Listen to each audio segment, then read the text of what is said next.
গানটা শুনতে কার কার ভালো লাগে বলো তো? আমার তো খুব ভালো লাগে। তো যাই হোক, গুড মর্নিং সকলকে। আশা করি সবাই খুব ভালো আছো, আমিও খুব ভালো আছি। তো সকালবেলায় উঠে রকেটটা দেখে আমি অবাক, অত দূর গিয়ে না আর গেল না। আমি ভেবেই পাচ্ছি না রকেটটা গেল কোথায়। যাকগে, যেখানে গিয়েছে গিয়েছে, চলো আমি গিয়ে দুটো কচু শাক কেটে নিয়ে আসি। তো এই যে কচু শাক গিয়ে কেটে নিয়ে আসলাম, আর নিয়ে এসে সঙ্গে সঙ্গে এগুলোকে কেটে বেছেও নিচ্ছি, কারণ আমার তো বাড়ির সমস্ত কাজ হয়ে গেছে। তো কাজ কাম সেরেই আজকে ভিডিওটা শুরু করলাম। তো ব্রাশ করছিলাম সেই টাইমে, যেই টাইমে রকেটটা যাই, ব্রাশ করতে করতে দেখি মানে রকেটটা এই অবস্থা, অর্ধেকটা গিয়ে আর দেখতে পেলাম না, কোথায় গেল কে জানে। যাই হোক, অত ভাবনা চিন্তা করতে গেলে আমার আর বাড়ির কাজ হবে না। তো যাই হোক, বাড়ির কাজ কাম সব কিছু সেরে এই যে এখন রান্নাঘরে এসেছি রান্না করতে। তো সকালবেলাতে দুটো ভাত করলাম আর একটু ডাল করলাম, কারণ ছেলে যাবে স্কুলে। অবশ্য আজকে রবিবার, তো অনেকে হয়তো ভাববে যে রবিবারের দিন আবার স্কুল কেন। আসলে আজকে আমার ছেলের জানো তো বৃত্তি পরীক্ষা আছে। তো এখন তার বৃত্তি পরীক্ষা বলে না, এখন পরীক্ষার অনেক নাম, এক একটা পরীক্ষার এক একটা নাম। তো ফর্ম ফিল আপ করেছিলাম 2 মাস আগে, আর 2 মাস পরে পরীক্ষা হচ্ছে। আর এইসব পরীক্ষা কিন্তু রবিবার দেখেই হয়। সেই কারণে সকালবেলায় ঘুম থেকে উঠে বাড়ির সমস্ত কাজকাম করে নিয়েছি। তারপরে ওই যে ভাতটা ডালটা করলাম, আর কচুর শাকটা একটু সেদ্ধ বসিয়ে রেখে এসে এই যে ছেলেকে এখন রেডি করে দিচ্ছি। তোর বোর্ডটা ঠিক করতে হবে, বোর্ডে তোমার ওই অ্যাডমিট কার্ডটা সাটিয়ে দিতে হবে। তো আঠা ছিল না, সেই কারণে আবার দোকান থেকে আঠাটা নিয়ে আসালাম, দিয়ে অ্যাডমিট কার্ডটা বোর্ডে সাটিয়ে দিলাম। আর ওই যে তোমার আই কার্ডের যেই মানে ফটোটা আছে, সেই ফটোটা না উঠে গিয়েছিলো একদিকটা, সেদিকটাও সাটিয়ে দিলাম। তারপর ওকে পরিষ্কার টরিষ্কার করে এই যে কচু শাকটা দেখলাম এসে সিদ্ধ হয়ে গেছে, তাই জলটা ঝরাতে দিলাম। জলটা ঝরিয়ে রাখলে কচু শাকটা রান্না করতে সুবিধা হয়, মানে জল কম বেরোয় আর কি। তো আমরা কচু শাক রান্না করার আগে জানো তো একটু ভাপ দিয়ে নিই। তো এই যে এখন ছেলেকে খাবো, সেই কারণে একটু ডাল আর একটু ভাত নিয়ে নিলাম। আর ও না আলু সিদ্ধ খেতে খুব একটা পছন্দ করে না, সেই কারণে ধরো আলু সিদ্ধটা নিলাম না। আর আলু সিদ্ধটা না ভাতের একদম তলে পড়ে গিয়েছে, তো আলু সিদ্ধটা তুলতে গেলে আমাকে অনেকটা ভাত মানে বের করতে হবে, সেই কারণে আরোই নিলাম না। আর ও যেহেতু খেতে পছন্দ করে না, সেই কারণে ধরো আরোই বের করলাম না। তো যাই হোক, ছেলেকে ওদিকে খাইয়ে ধুইয়ে দিয়ে আসলাম, আর আমার বরে দেখো বাজার করে নিয়ে এসেছে। তো ভাবলাম আমি এই বাজারগুলো গুছিয়ে রাখি। ছেলের যেতে এখন একটু দেরি আছে, তার কারণ 12টা থেকে পরীক্ষা হবে দুটো পর্যন্ত। তো দুটোর মধ্যে আমাকে রান্নাবান্না করতে হবে, দিয়ে তারপরে আবার ছেলেকে আনতে যেতে হবে। তো আজকে আমার যাওয়ার কোনো মানে জ্বালাটা নেই, তার কারণ হচ্ছে আজকে তো রবিবার, বর আছে বাড়িতে, তাই ভাবলাম বরকে দিয়েই পাঠিয়ে দিই। তো ওকে দিয়ে ছেলেকে স্কুলে পাঠিয়ে দিলাম। তবে ছেলের যে পরীক্ষাটা হচ্ছে সেটা ওদের স্কুলে হচ্ছে না, আমাদের এখানে একটা গার্লস স্কুল আছে, সেই গার্লস স্কুলে হচ্ছে। কিন্তু সেটা তো আমার বর জানতো না, তখন দেখা গেল আমার বর ছেলের স্কুলে নিয়ে চলে যাচ্ছে, সেই কারণে ওকে আবার বলে দিলাম যে তুমি গার্লস স্কুলে নিয়ে যাও। তো ছেলেকে ওইদিকে পাঠিয়ে দিলাম। তারপরে এই দেখো আবার রান্না করতে এলাম। তো রান্না করছি এখন কচুর শাক। তো কচু শাকের মধ্যে প্রথমে তেজপাতা, শুকনো লঙ্কা আর 5 ফোড়ন মানে ফোড়ন দিয়েছিলাম।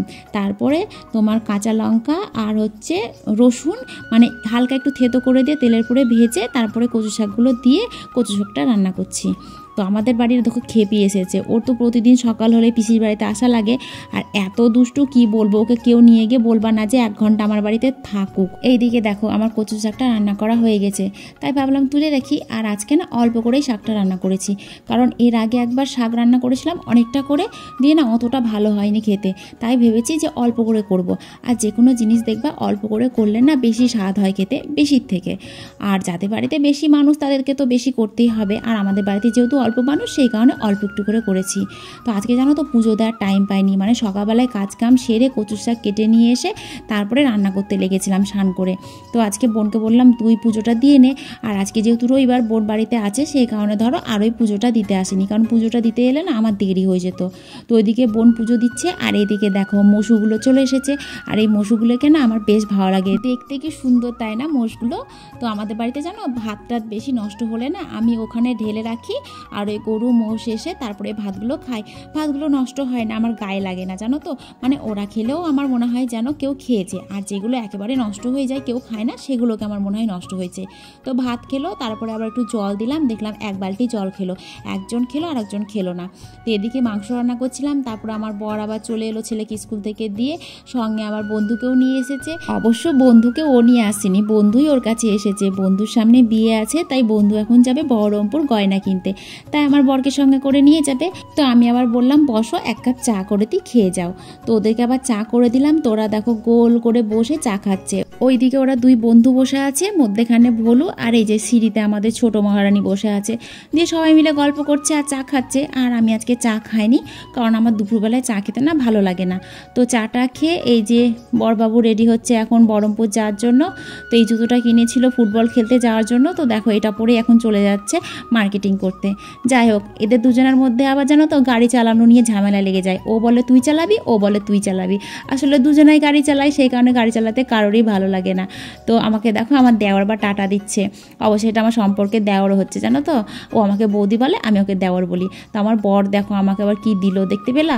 আসলে আমি কিছুদিন ধরে রাগ করে আছি, তো সেই কারণে সবসময় চেষ্টা করছে আমার রাগটা ভাঙানোর, আর আমার রাগ করলে যেন তো লাভ হয়, সেই কারণে মাঝে মাঝে আমি রাগ করি।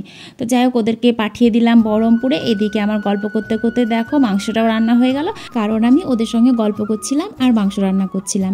তো আপাতত মাংসতে জল দিয়েছি, তো ওটা হালকা করে গ্যাস দিয়ে ঢেকে রাখলাম। তারপরে এদিকে যত এঁঠো বাসন ছিল সব বাসনগুলোকে নামিয়ে নিলাম, কারণ আমি রান্না করি আর রান্না করার বাসনগুলোই বেসিনের মধ্যে জড়ো করে রাখি। তারপরে যখন একেবারে রান্নাবান্না হয়ে যায় তখন একটা গামলা নিয়ে এসে বাসনগুলো তখন ওই গামলার মধ্যে নিয়ে গিয়ে কলপাড়ে রেখে আসি। তো গামলাগুলো নামালাম, আর এই যে সবজিপাতিগুলো কেটেছিলাম তাই চোকাটোকাগুলো তুলে এখন রান্নাঘরটা পরিষ্কার করে নিচ্ছি। তো দেখো ওইদিকে চোকাগুলো পরিষ্কার করতে গিয়ে আমার এদিকে মাংসের ঝোলটা হয়ে গেল, কারণ কষাতে গিয়ে তো আলু অর্ধেক সেদ্ধ হয়ে গেছিলো, মাংস অর্ধেক সেদ্ধ হয়ে গেছিলো। তারপরে জল দেওয়ার পর তো আরোই সেদ্ধ হয়ে গেল, তাড়াতাড়ি রান্নাটা হয়ে গেল, তাই না? তো রান্না করে গ্যাসটাও মুছে নিলাম। আর আমি জানো তো রান্না করার সঙ্গে সঙ্গে গ্যাস মুছি, গ্যাস ট্যাস মুছে তারপরে যাই খেতে। কিন্তু আজকে তো আর খাবো না, কারণ ছেলেকে 2টোর সময় আনতে যাব, তারপরে এসে খাবো। তো চলো যাইকে ছেলেকে নিয়ে আসি, কারণ ছেলেকে স্কুলে আনতে যাওয়ার টাইম হয়ে গেছে। তো এ দেখো রেডি হয়ে গেছি, রেডি হয়ে এখন যাচ্ছি ছেলেকে নিয়ে আসতে, এসে তারপরে খাওয়া দাওয়া করবো। বোনকে বললাম তুই ঘর বাড়িটা ঝাড়ঝুড় দিয়ে ভাতের হাঁড়িগুলো বারান্দায় নিয়ে এসে রাখ, আমি তা করতে করতেই চলে আসবো। তো আমার বর যাওয়ার আগে বারবার আমাকে বলে গিয়েছে তুমি কিন্তু ছেলেকে আনতে যেতে ভুলো না, কারণ আমি দিতে যাইনি বলে মনে করছে যেন আমি আনতে যেতেই ভুলে যাব। তো আমি আমার বরকে বলেছি আমি তোমাকে ভুলে যাব, কিন্তু আমি ছেলেকে আনতে যেতে ভুলবো না। তো দেখো আমার বর আমার জন্য কি নিয়ে এসেছে, একটা নাকের ফুল। আসলে ও গেছিল ওর বন্ধুর সঙ্গে সোনার গয়না কিনতে, তো ওর বন্ধু 2.5 লাখ টাকা সোনার গয়না কিনলো ওর বইয়ের জন্য, মানে হবু বইয়ের জন্য। তো আমার বর আবার আমাকে বললো ফোন করে যে আমি না একটা কানের পছন্দ করেছি, তোমার জন্য নিয়ে আসবো। তা আমি দেখলাম আমার তো 5 জোড়া কানের আছে, আমি অত কানের নিয়ে কি করব, সে কারণে ওকে বললাম যে আমার একটা নাকের ফুলের খুব ইচ্ছে, যেটা একটু বড় সাইজের হবে, কারণ আমি সব ছোট ছোট নাকের ফুল পরি, আর অনেক দিন ধরে ইচ্ছে করছে যে একটা বড় নাকের ফুল পরবো, কারণ এখন প্রায় মানুষকেই দেখছি বড় বড় নাকের ফুল পরতে, আর দেখতেও ভালো লাগছে। তো সেই কারণে ওকে বললাম যে আমার জন্য একটা বড় দেখে নাকের ফুল নিয়ে আসো। তো আবার পছন্দ করে এটা নিয়ে এসছে, তা এখন বসে বসে এটা পরছি, বসে বসে না দাঁড়িয়ে দাঁড়িয়ে পড়ছি। তো অনেক কষ্ট করে পড়লাম জানো তো, মানে নতুন তো অনেক সময় হয়তো সেট খায় না নাকে। তো যাই হোক অনেক কষ্ট টষ্ট করে তারপরে পড়লাম, পড়ে এই যে এখন বরকে দিচ্ছি খেতে, কারণ আমাদের তো খাওয়া হয়ে গেছে, এখন প্রায় 4টে মতন বাজছে জানো তো। এতক্ষণ তো আমি না খেয়ে থাকবো না, কারণ প্রচণ্ড খিদে পেয়ে গেছিলো, আর সকালবেলায় যেহেতু আমি জলখাবার সেরকম খাই না। তো এটা হচ্ছে বরের জন্য ভাত বাড়ছি, তো ডাল, ভেন্ডি ভাজা, শাক, আর এই যে মাংস নিলাম ওর জন্য। চলো তাহলে ওকে খেতে দিয়ে আসি। পুজো ফোনে সাউন্ড কমাও। আর তুমি কালকে গেছিলে চুলটা, ও কালকে তো তুমি থাকবাই না। তো আজকে আমরা যাচ্ছি পুজোর বাজার করতে। তো কালকেও গিয়েছিলাম, কিন্তু কালকে শাড়ি কিনতে যাব এরকম কোনো প্ল্যান আমাদের ছিল না আগে থেকে, হঠাৎ করে গিয়েছি, গিয়ে শাড়ি কিনে নিয়ে এসেছি। তো কি কি শাড়ি কিনেছি সেগুলো তো আমি দেখাতেই পারলাম না, আসলে মানে সময় পাইনি আর কি। তো সময় বের করে ঠিক তোমাদেরকে দেখাবো কি কি শাড়ি নিয়ে এসেছি। তো কালকে যেহেতু আমার জন্য শাড়ি টাড়ি সব কিনে নিয়ে এসেছি, তাই ভাবলাম আজকে বাড়িতে যারা আছে তাদের জন্য বাজারটা করে নিই, কারণ যত তাড়াতাড়ি বাজার করব তত তাড়াতাড়ি চিন্তামুক্ত হব। তো শুধু যে জামা কাপড়ের বাজার এমনটা না, তো সঙ্গে সঙ্গে ধরো জুতো আছে, কসমেটিক্স আছে। বাবাই সাউন্ডটা কমা, ও এত জোরে জোরে সাউন্ডে গেম খেলে না। বাবা তুই এটা করবি দেখি, তুই এটা আগের বছর তো আগের বছর নিয়েছিলি না? হ্যাঁ, তো যাই হোক, এই যে আমরা সবাই রেডি হয়ে গেছি, এখন যাচ্ছি মার্কেটিং করতে। তো কোথায় যাচ্ছি সেটা এখন বলবো না, আগে যাই তারপরে তোমাদেরকে বলবো। অবশ্য দোকানটা তোমরা সবাই চিনো, সবাই পরিচিত সেই দোকানের সঙ্গে।